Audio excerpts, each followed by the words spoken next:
Picture चालू करो बे। शुरू करने से पहले यहाँ एक चीज मैं साफ कर दूं, इससे पहले कि कुछ लोग रोएं कि बार बार वीडियो देखकर जाना लाते हो, हमारे पापा की इसमें क्या गलती है। झूठ बोलने की जितनी हदें होती है ना, नरेंद्र मोदी ने वो सारी हदें पार कर दी है। अभी कुछ दिन पहले अमित शाह तेलंगाना में जाकर कहते हैं कि मोदी जी को वोट करो, मोदी जी तेलंगाना को नंबर 1 स्टेट बना देंगे देश की। हम तेलंगाना को देश का नंबर 1 राज्य बनाएंगे, नंबर 1 राज्य। 3 दिन पहले नरेंद्र मोदी ओडिशा में जाकर कहते हैं कि हमें वोट करो, हम ओडिशा को नंबर 1 स्टेट बना देंगे। ये मोदी की गारंटी है, उड़ीसा को हम नंबर 1 बना देंगे। अरे साला, इतना ही नहीं, इससे पहले कर्नाटका में जाकर कहा था कि हम कर्नाटका को नंबर 1 स्टेट बनाएंगे। कर्नाटका को पूरे देश का नंबर 1 राज्य बनाने का। इनमें से एक तो झूठ है। मोदी का वो मुसलमान मंगलसूत्र वाला भाषण याद है ना, कि देश की संपत्ति पर पहला अधिकार मुसलमानों का है। आज मोदी वाराणसी में इंटरव्यू देते वक्त कहते हैं कि वो हिंदू मुसलमान तो कभी कर ही नहीं सकते। मैं जिस दिन हिंदू मुसलमान करूंगा ना, उस दिन मैं सार्वजनिक जीवन में रहने योग्य नहीं रहूंगा और मैं हिंदू मुसलमान नहीं करूंगा, ये मेरा संकल्प है। मतलब झूठ बोलने की भी हद होती है यार। अगर आप में से अभी भी कोई ऐसा बचा है ना जो मोदी की बातों में यकीन कर रहा है, अपने माथे के ऊपर बेवकूफ लिखवा लो। संबित पात्रा ने हाल ही में कहा कि भगवान जगन्नाथ मोदी के भक्त हैं। सही सुना आपने दोस्तों, भगवान को ही मोदी का भक्त बना दिया। मोदी भक्त जगन्नाथ। इतना ही नहीं, इससे पहले 2017 में संबित पात्रा ने कहा था कि मोदी इस देश के बाप। तो मोदी जी आपके चाचा हैं क्या? मेरे चाचा नहीं, तो कौन है? इस देश के बाप हैं। तू है कौन रे? लेकिन मुझे नहीं लगता दोस्तों मोदी के सपोर्टर्स को इन बातों से कोई आपत्ति होगी। अगर आपत्ति होनी होती तो तभी हो जाती जब नवंबर 2023 में बीजेपी के ऑफिशियल हैंडल ने इस फोटो को ट्वीट किया था। जूम करो। नरेंद्र मोदी को शेषनाग के साथ दिखा दिया और लिखा ओम श्री वेंकटेश्वर राय नमो नमः। आपत्ति होनी होती तो तभी हो जाती जब बीजेपी कर्नाटका ने इस फोटो को ट्वीट किया था और बीजेपी नेता शोभा करंदलाजे ने इस फोटो को ट्वीट किया था जिसमें नरेंद्र मोदी को भगवान राम से भी बड़ा दिखा दिया। तुम्हें शर्म है कुछ? नहीं। मेरी मोदी भक्तों से अपील है, जब आप लोगों ने अपना एक नया भगवान चुन ही लिया है तो मोदी पंथ नाम से एक अलग रिलीजन भी बना लो ना अपना। हिंदू धर्म के साथ क्यों खिलवाड़ करते हो? दूसरी पॉलिटिकल पार्टीज हंगामा करती हैं तो बीजेपी वाले इन ट्वीट्स को डिलीट करते हैं। अब संबित पात्रा ने भी इस वीडियो को लेकर कहा कि जुबान फिसल गई थी, मुझे माफ कर दो। लेकिन सोचने वाली बात यह है कि क्या ये वाकई एक स्लिप ऑफ टंग है? जुबान एक बार फिसलती है, बात तो सही है। ये नहीं कि बार बार जुबान फिसलती रहे और बार बार आप लोग नरेंद्र मोदी को भगवान से बड़ा बनाते रहो। बार बार आप लोग ये कहते रहो कि नरेंद्र मोदी तो देश के बाप हैं। गजब बेइज्जती है यार, अब तो हद ही कर दी है। इंटरव्यू में कहते हैं कि महात्मा गांधी को गांधी मूवी आने से पहले कोई जानता ही नहीं था। कोई नहीं जानता, मैं आपको न बोलूं। पहली बार जब गांधी फिल्म बनी तब दुनिया में क्यूरियोसिटी हुई, अच्छा ये क्या कौन है। बेटा तुम्हारी हालत देख के कभी कभी तो सोचता हूँ किन भड़ुओं को आजादी दिला दी। अरे क्या मजाक लगा रखा है? 1930 की टाइम मैगजीन का पर्सन ऑफ द ईयर देख लो कौन था, महात्मा गांधी जी थे। बात तो सही है। 3 बार टाइम मैगजीन पर फ्रंट पेज पर उनकी फोटो छपी थी। अरे पूरी दुनिया जानती थी उन्हें 1930s 40s से ही, और कहते हो कि कोई जानता ही नहीं था। मतलब जानकारी नहीं है तो चुप बैठे रहो। गजब बेइज्जती है।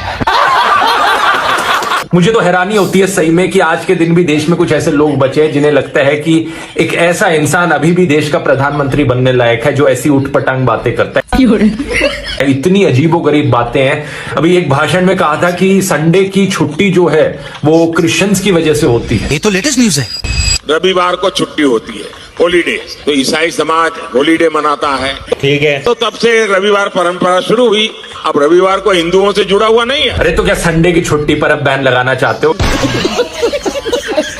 तो इससे पहले एक इंटरव्यू में कहते हैं कि मेरी माँ के गुजर जाने के बाद मैं कन्विंस्ड हूँ कि मुझे मेरी माँ ने पैदा नहीं किया है। पहले जब तक माँ जिंदा थी मुझे लगता था कि शायद बायोलॉजिकली मुझे जन्म दिया गया है।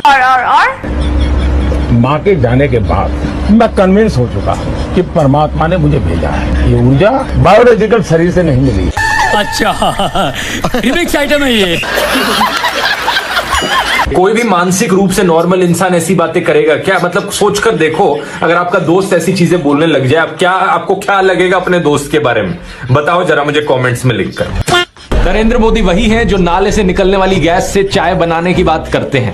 कहते हैं कि पसीने से मुंह पोंछ लेता था तो ग्लो आ जाती थी। कभी ये क्लाइमेट चेंज को डिनाई करते हैं कि गर्मी नहीं बढ़ रही बल्कि हमारी गर्मी सहने की शक्ति कम हो रही है, तो कभी ये बादलों से रेडार का सिग्नल रोकने की बात करते हैं। क्या? लेकिन मैंने कहा इतने क्राउड है, बारिश हो रही है, तो एक बेनिफिट है कि हम राडार से बच सकते हैं। एक तो जानते नहीं है, ऊपर से अहंकार इतना कि अपने अज्ञान का भी एहसास नहीं। इस सज्जन को क्या तकलीफ है भाई? मोदी की गारंटी, चारों तरफ हर जगह यही ऐड छाप रखी है। कुछ दिन पहले एक भाषण में गारंटी दी थी भ्रष्टाचार को लेकर। मेरी गारंटी है, भ्रष्टाचार हटाओ।